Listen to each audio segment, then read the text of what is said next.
केंद्रीय आला कमान ने भी मान लिया है कि गढ़वाल संसदीय सीट जो है वो फंस गई है, माथे पे परेशानी की लकीरें तो है। आरएसएस के एक बहुत बड़ी टुकड़ी को प्रत्येक विधानसभा में तैनात कर दिया गया है। अग्निपथ वाला जो मामला है वो उसको गणेश गोदियाल द्वारा जनता के बीच उठाया जाना, गणेश गोदियाल को टिकट दे करके इस समय भाजपा के सामने एक संकट पैदा कर दिया है। और अंकिता भंडारी वाला मामला है वो भी हार्ट टचिंग मामला है। तो लोकल बोली में वो जो संवाद कर रहे हैं अपने मतदाताओं से वो बड़ा इफेक्टिव है। तो हाथ में गोड़ नहीं दिया, कोहनी पे गोड़ लगाया, अब आप इसे चाट लीजिए। तो राशन फ्री की राशन की बात है, इस पे बहुत फर्क पड़ा है। गणेश गोदियाल जनमानस की आम समस्याओं को टच कर रहे हैं। यमकेश्वर सीट पे भाजपा विधायक के प्रति लोगों की बहुत सख्त नाराजगी है। ये बहुत टाइट फाइटिंग इस सीट पर हो रही है।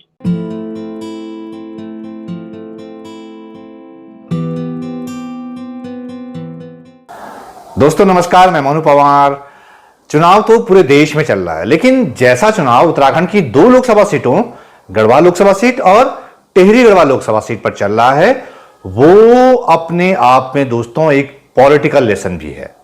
वो राजनीति का एक अलग पार्ट भी है। दोनों सीटों पर हो रहे चुनाव में कई संदेश भी छिपे हुए हैं। आपको यह जानकर ताज्जुब होगा कि जो कांग्रेस आपको पूरे देश में लस्त पस्त सी पड़ी हुई और कमजोर सी और लो कॉन्फिडेंस के साथ नजर आ रही है, उत्तराखंड की गढ़वाल लोकसभा सीट पर उसकी चुनावी लड़ाई एकदम डिफरेंट है। वो भी ऐसी सीट पर जो कि बहुत हाई प्रोफाइल सीट है और यहां से बीजेपी के नेशनल मीडिया डिपार्टमेंट के हेड अनिल बलूनी साहब मैदान में हैं और बीजेपी और आरएसएस की हैवी इलेक्शन मशीनरी उनकी मदद में उतरी हुई है। दिन रात की मेहनत चल रही है। लेकिन गढ़वाल लोकसभा सीट पर अलग क्या क्या देखने को मिल रहा है जो कि दूसरी जगह नहीं दिख रहा है, यह समझने के लिए दोस्तों आज मैंने एक खास मेहमान को इनवाइट किया है जो कि जमीन पर चीजों को घटते हुए देख रहे हैं, जो लोगों के बीच हैं और हर हलचल पर, हर चुनावी हलचल पर उनकी पैनी नजर है।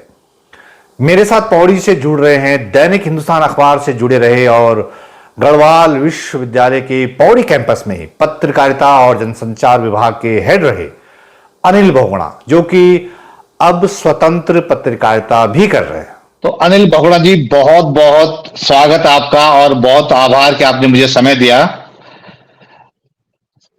मैं आज आपका लेख पढ़ रहा था जिसमें आपने लिखा है कि गढ़वाल में कांग्रेस नहीं बल्कि गणेश गोदियाल डाल रहे हैं बीजेपी की पेशानी पर बल। सर, मैं ये जानना चाह रहा था कि आपके इस ऑब्जर्वेशन की हाइलाइट्स क्या हैं, मतलब कैसे आप ये कह रहे हैं? देखिए ना, आपको पता है कि भाजपा जैसे बहुत बड़ी पार्टियों से लड़ना बहुत आसान नहीं होता है और इन परिस्थितियों में जब कांग्रेस बिल्कुल मृत्युशैया पे गई हुई है, ऐसे में किसी आदमी को कैंडिडेट बना देना और वो इतने लोगों को इकट्ठा कर ले, चाहे वो व्यक्तिगत नाते इकट्ठा कर रहा है, तो ऐसा लगता है कि कहीं ना कहीं वो भाजपा के लिए परेशानी पैदा कर रहा है। क्योंकि भाजपा ये मान के चल रही थी कि गणेश गोदियाल कहीं नहीं टिकते हैं, लेकिन उनका जो कार्यकाल रहा है प्रदेश अध्यक्ष के तौर पे या विधायक के तौर पे श्रीनगर विधानसभा सीट में, वो उसका फायदा उनको थोड़ा सा मिल रहा है और उनके अपने लोग हैं जो सुदूर गांव में हैं, ठीक ग्रामीण इलाकों में हैं, उनसे वो कनेक्ट है और वो उन लोगों ने उनको इस समय मदद की है जब भाजपा ये मान के चल रही थी कि गणेश गोदियाल कहीं भी नहीं है। तो कहीं ना कहीं ये भाजपा के माथे पे परेशानी की लकीरें तो है। बहुगुणा जी, आप कह रहे हैं कि उन्होंने क्या कहते हैं, गणेश गोदियाल जी ने अपनी विधानसभा में काम किया, उनके इलाके में उनकी खूब जो है जानते हैं लोग उनको, लेकिन इस लोकसभा सीट पे 14 विधानसभा क्षेत्र आते हैं जिसमें कि 13 में बीजेपी के विधायक हैं और 14वीं जो सीट है उसमें कांग्रेस का विधायक था, उसको बीजेपी ले उड़ी है। तो ये फैक्ट तो बीजेपी के पक्ष में जाता है। नहीं, देखिए जिन परिस्थितियों में बद्रीनाथ के विधायक ने विधायकी छोड़ी और भगवा गमछा ओढ़ लिया, उससे भाजपा ये मान के चल रही थी कि उनको फायदा होगा। लेकिन राजेंद्र भंडारी की अपनी कॉन्स्टिट्यूंसी जो बद्रीनाथ कॉन्स्टिट्यूंसी है, उसमें उनके खिलाफ एक विद्रोह का माहौल बन गया, क्योंकि उनकी पत्नी वहां जिला पंचायत अध्यक्ष भी रही और उन पे कुछ करप्शन के आरोप थे। वो कोर्ट से इन मामलों को रोकते रहे। अंततः जब वो बहुत परेशान हो गए तो उनको एक भाजपा की तरफ से एक निमंत्रण दिया गया और उन्होंने उसे स्वीकार कर लिया। स्वीकार करने के बाद जब उन्होंने विधायकी तक छोड़ दी, और आपको आश्चर्य होगा कि प्रदेश के मुख्यमंत्री को ये इस बात की भनक नहीं थी कि कांग्रेस का कोई सिटिंग विधायक भाजपा में शामिल होने जा रहा है, और दिल्ली में उनको शामिल किया गया। तो मुख्यमंत्री को वहां से तलब किया गया दिल्ली कि राजेंद्र भंडारी कांग्रेस की विधायकी छोड़ करके हम भाजपा में शामिल हो रहे हैं। तो ये अपने आप में आश्चर्यजनक बात थी। और सबसे बड़ी बात कि दुष्यंत गौतम का मौजूद रहना, एक विधायक के भाजपा में शामिल होने पे दुष्यंत गौतम का मौजूद रहना अपने आप में बहुत बड़ी बात थी। लेकिन इसके दुष्परिणाम हो गए। ये सीधे सीधे विधानसभा जो बद्रीनाथ विधानसभा है, उसके मतदाताओं में एक नाराजगी हो गई कि हमने कांग्रेस प्रत्याशी को चुना था अपने विकास के लिए, और ये चुपचाप से अपनी पत्नी को बचाने के लिए भाजपा में चले गए। तो इससे थोड़ा सा नाराजगी है और इसका नुकसान भाजपा को हो रहा है इस गढ़वाल संसदीय सीट पर। तो अनिल बगोन जी, आप कह रहे हैं कि राजेंद्र भंडारी जो विधायक हैं कांग्रेस के थे, वो बीजेपी में चले गए, उनके खिलाफ जो नाराजगी है उसका जो है खामियाजा भुगतना पड़ सकता है बीजेपी को। तो बीजेपी के जो 13 विधायक और हैं, उनके खिलाफ भी कोई एंटी इनकम्बेंसी फैक्टर होगा, असंतोष होगा, या नहीं है वो बिल्कुल? नहीं, देखिए अभी तो 2 साल की सरकार हुई है प्रदेश में, तो भाजपा को लेकर के विधायकों की नाराजगी, विधायक के कार्य क्रियाकलापों से जो नाराज हो रहे हैं, ये अभी बहुत कम प्रतिशत इसको मान सकते हैं हम।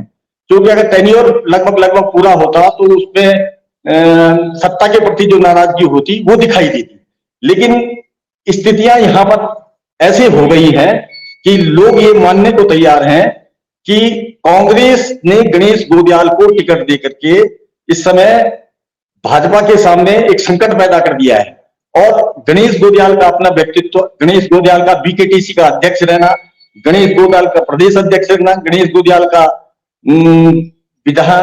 विधायक रहना उनके पक्ष में जा रहा है, और वो बड़े सरल स्वभाव के हैं और उनकी पहचान है। और जहां तक बलूनी साहब का मामला है, उनको थोड़ा पहचान की संकट रही। हालांकि वो राज्यसभा सांसद रहे, लेकिन 2 साल वो बीमार भी रहे, इस वजह से भी वो जनता के बीच नहीं आ पाए, अपने प्रदेश में नहीं आ पाए। लेकिन थोड़ा सा पहचान का संकट बलूनी साहब को रहा ही रहा है इस दौरान, क्योंकि सुदूर जो गांव में रहने वाला आदमी था, उसको अनिल बलूनी के नाम के बारे में बहुत अधिक पता नहीं। तो लेकिन बगोन जी, बलूनी साहब तो बहुत हाई प्रोफाइल आदमी हैं, आप जानते ही हैं। और लेकिन मुझे ये बताइए कि मोदी साहब की रैली हो गई, योगी जी की रैली हुई, राजनाथ सिंह रैली कर चुके हैं, अमित शाह भी शायद आने वाले हैं। तो ये जो रैलियों की जो कारपेट बॉम्बिंग बीजेपी ने की है एक गढ़वाल लोकसभा सीट पर, क्या बीजेपी को कोई डाउट है क्या, या ये केवल शक्ति प्रदर्शन है? देखिए, मैं आपको बताऊं कि भाजपा के आला कमान जब अनिल बलूनी का उन्होंने टिकट जारी किया था, तो वो बहुत इजी मान के चल रहे थे गढ़वाल संसदीय सीट के चुनाव को। लेकिन अभी कुछ सूत्रों ने यह बताया है कि भाजपा के केंद्रीय आला कमान ने भी मान लिया है कि गढ़वाल संसदीय सीट जो है वो फंस गई है, इसीलिए इतनी ताबड़तोड़ रैलियां की जा रही हैं।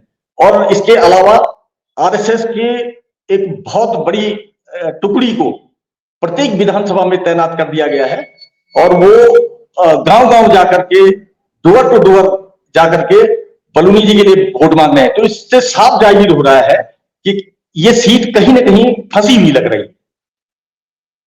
तो एक तरफ बीजेपी का इतना चुनावी मशीनरी अलग से है, इतना प्रचार तंत्र है, इतना स्टार उनके पास हैं, गणेश गोदियाल के पास तो स्टार के नाम पे कोई है ही नहीं। शायद अभी सिर्फ इकलौती रैली हुई है प्रियंका गांधी की, वो रामनगर इलाके में।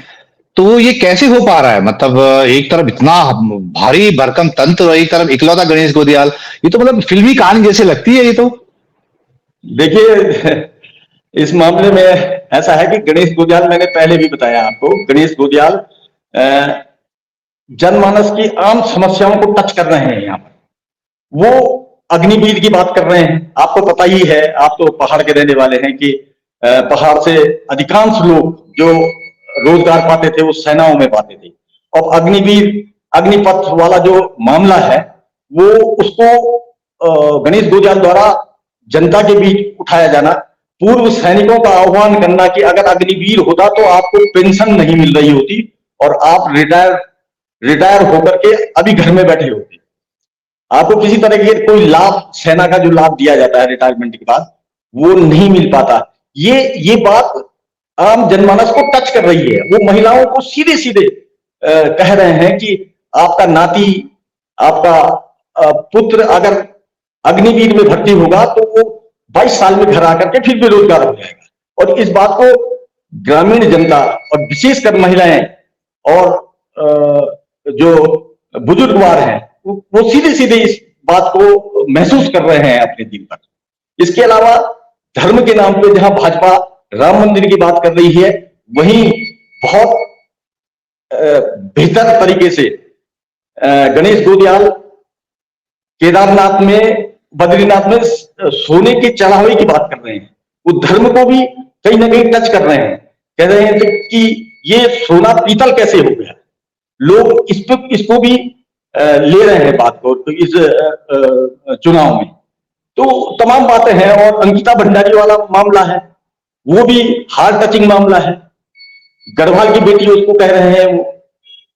तो इन सब चीजों को लेकर के वो सीधे सीधे उन्होंने घुसपैठ बना दी है आम मतदाता के बीच में। तो मतलब ये कह रहे हैं कि गणेश गोदियाल ने गढ़वाल लोकसभा सीट के मतदाताओं की नब्ज पकड़ ली है और उनका कम्युनिकेशन, मैं कुछ वीडियो देख रहा था, वो गढ़वाली में कम्युनिकेट कर रहे हैं, लोकल जो है बोली में कम्युनिकेट कर रहे हैं। तो आपने कुछ लिखा था उसमें कि वो जो है मुहावरों का इस्तेमाल करते हुए सीधे जो है आम जो पहाड़ी है उसके दिल तक पैठ कर रहे हैं। क्या इसमें आप कहना चाह रहे थे कुछ और? मैं ये कहना चाह रहा था इसमें कि उनका जो लोकल बोली में वो जो संवाद कर रहे हैं अपने मतदाताओं से, वो बड़ा इफेक्टिव है इस मामले में, चुनाव की रैलियों के दौरान। क्योंकि अधिकांश ग्रामीण जनता एक छोटे से कस्बे में आती है, कस्बे में कांग्रेस प्रत्याशी अगर रैली कर रहे हैं और वो उनकी स्थानीय बोली में अगर बात कर रहे हैं, और कहीं कहीं वो पहाड़ी में जो आने पठाने होते हैं उनका भी इस्तेमाल कर देते हैं बीच में, तो लोग उसको बहुत संजीदगी से ले रहे हैं कि ये लड़का जो बात कर रहा है ये सही बात कर रहा है। वो सामान्य बात कर रहे हैं कि आपके कोहनी पे गुड़ लगा दिया गया, भाजपा ने आपकी हाथ में गुड़ नहीं दिया, कोहनी पे गुड़ लगाया, अब आप इसे चाट लीजिए।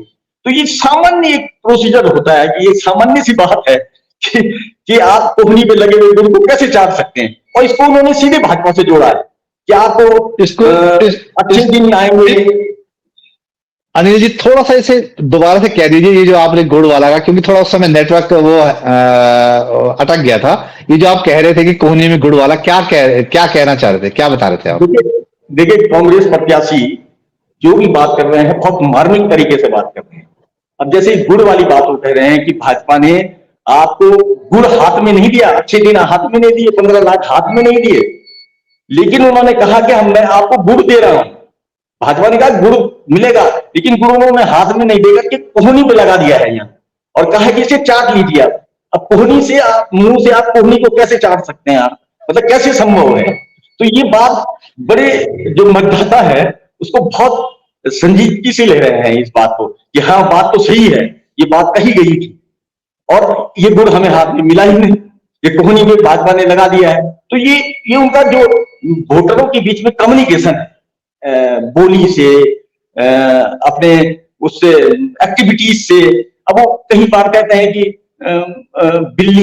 बिल्ला जो है अंदर से दूध पी के आता है और बाहर दरवाजे पे बैठ करके आंखें बंद करके अपनी जीभ से अपनी मूंछों को पूंछता है, तो बिल्कुल वो वही एक्टिविटी करते हैं।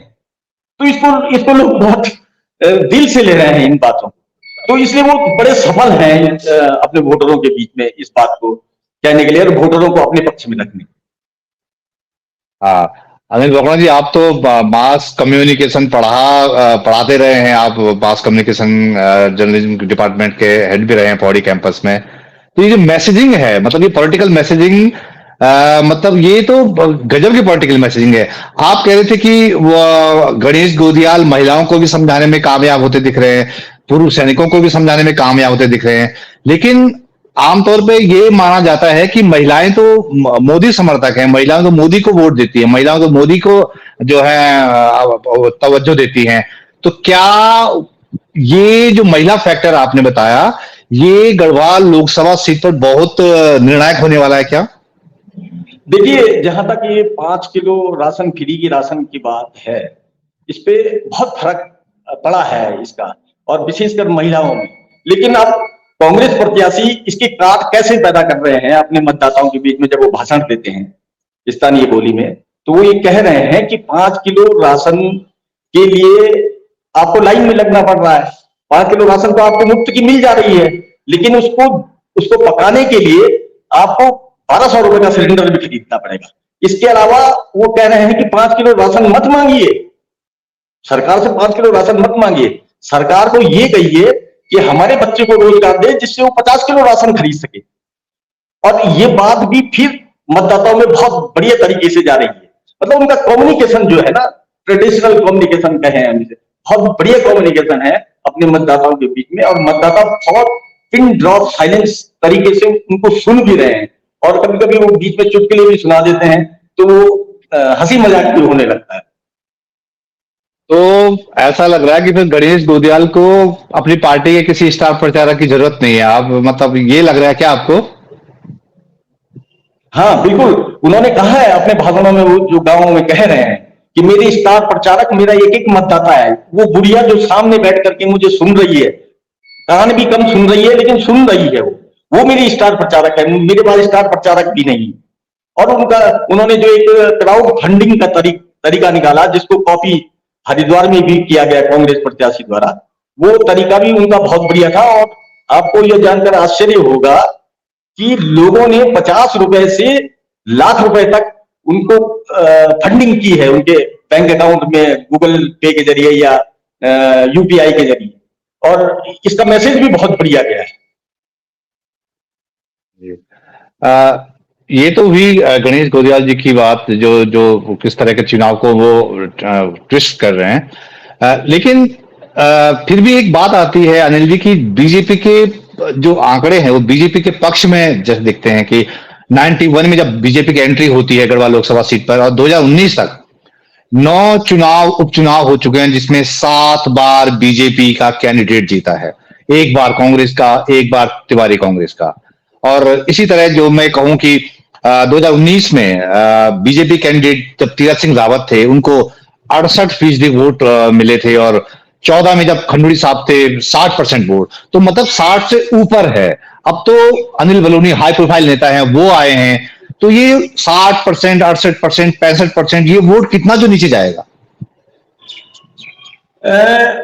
इसको ऐसा मान लीजिए आप कि कहीं ना कहीं प्रत्याशियों पर भी बात टिक रही है। अनिल बलूनी बहुत संजीदा व्यक्ति है, वो राज्यसभा मेंबर भी रहे, ये बात भी आम जनता को पता है। हालांकि ग्रामीण क्षेत्रों में राज्यसभा को नहीं समझ पाते हैं लोग, उसका फायदा उनको होगा।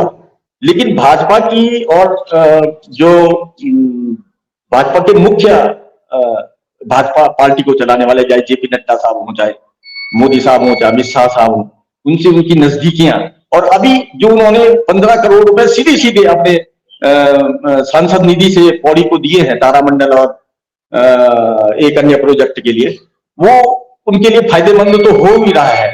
लेकिन इसका जो असर है वो हाई जंतरी में है, जो ग्रामीण क्षेत्र का मतदाता है वहां नहीं पहुंच पा रहा है, और न वो इस बात को पहुंचा पा रहे हैं, क्योंकि थोड़ा उनका स्वास्थ्य भी नासाज है बलूनी साहब का, इसका भी उनको थोड़ा सा नुकसान हो रहा है। लेकिन जहां तक वोट ऑफ परसेंटेज है, इस समय मुझे ये लग रहा है कि निश्चित रूप से कहीं ना कहीं भाजपा के मत प्रतिशत में गिरावट गढ़वाल संसदीय सीट पर होगी। हालांकि बहुत जोड़ तोड़ की जा रही है, बहुत प्रयास किए जा रहे हैं कि किसी तरह से यह सीट निकल जाए, और जो 3,17,000 का मार्जिन रहा है पिछले लोकसभा चुनाव में, ये घट करके थोड़ा कम होगा। लेकिन अभी ये बहुत कहना जल्दबाजी होगी कि आपको पता ही है कि अंतिम चरण में जब चुनाव चढ़ता है और कितने तरीके अपनाए जाते हैं, वो आपको बहुत बखूबी मालूम है। तो मुझे ये लग रहा है कि कुल मिलाकर के अभी हार जीत की बात भी नहीं कर सकते हैं, लेकिन कुल मिलाकर के बहुत टाइट फाइटिंग इस सीट पर हो रही है, भाजपा और कांग्रेस पे। बमन जी, आखिरी सवाल मैं आपसे पूछता हूं कि बहुत बड़ी कॉन्स्टिट्यूंसी है गढ़वाल लोकसभा सीट, पौड़ी जिले में जिसमें 6 विधानसभा सीटें हैं, चमोली जिले में 3 विधानसभा सीटें हैं, रुद्रप्रयाग जिला जो 2 सीटें जहां विधानसभा सीटें हैं, टिहरी में 2 सीटें इसमें आती हैं, नैनीताल तक फैला हुआ 1 सीट आती है। तो आपको क्या लग रहा है, गोदियाल जी का असर कहां कहां होगा, या बलूनी जी का असर कहां कहां ज्यादा है? नहीं, ये है कि दोनों ही प्रत्याशी अपनी पूरी ताकत झोंके हुए हैं और उनका असर लगभग हर जगह है। लेकिन रामनगर से जो हमारे पास जो फीडबैक आया है, या जो हमारा सूचना तंत्र बता रहा है कि रामनगर में थोड़ा सा भाजपा को और मेहनत करने की जरूरत है। ठीक उसी तरह जैसे पौड़ी गढ़वाल की यमकेश्वर सीट पे उनको और मेहनत करने की जरूरत है, क्योंकि यमकेश्वर सीट पे भाजपा विधायक के प्रति लोगों की बहुत सख्त नाराजगी है। उनके अंकिता भंडारी वाला, हाँ, यहाँ रेणु बिष्ट विधायक है वहां से, वहां थोड़ा सा इनको और मेहनत करने की जरूरत होगी। ठीक इसी तरीके से कोटद्वार आपने कल शायद गोदियाल की वहां पर रैली थी, हाँ, उसमें जो भीड़ उमड़ी थी, हाँ, झंडा चौक में, वो जो संकेत दे रही है, इसका मतलब ये है कि भाजपा को वहां पर और मेहनत करने की जरूरत है। हालांकि वहां ऋतुभूषण खंडूरी है, लेकिन वो संवैधानिक पद पर रहते हुए वो आम जो सभाएं हो रही हैं उसमें शिरकत नहीं कर पा रही है। लेकिन फिर भी अनिल बलूनी को या भाजपा को Yamkeshwar seat, Badrinath seat, Ramnagar seat, Kotdwar विधानसभा सीट और श्रीनगर विधानसभा सीट पर और भी मेहनत करने की जरूरत है, तब जाकर के वो इस चुनाव को निकाल सकते हैं। अब श्रीनगर विधानसभा सीट सीधे सीधे गोदियाल के पूरे क्षेत्र से जुड़ी हुई है, और यहाँ एक और हो सकता है मजाक हो, एक और बात चल पड़ी है कि कैबिनेट मंत्री भी अपना, विधायक भी अपना, तो सांसद भी अपना।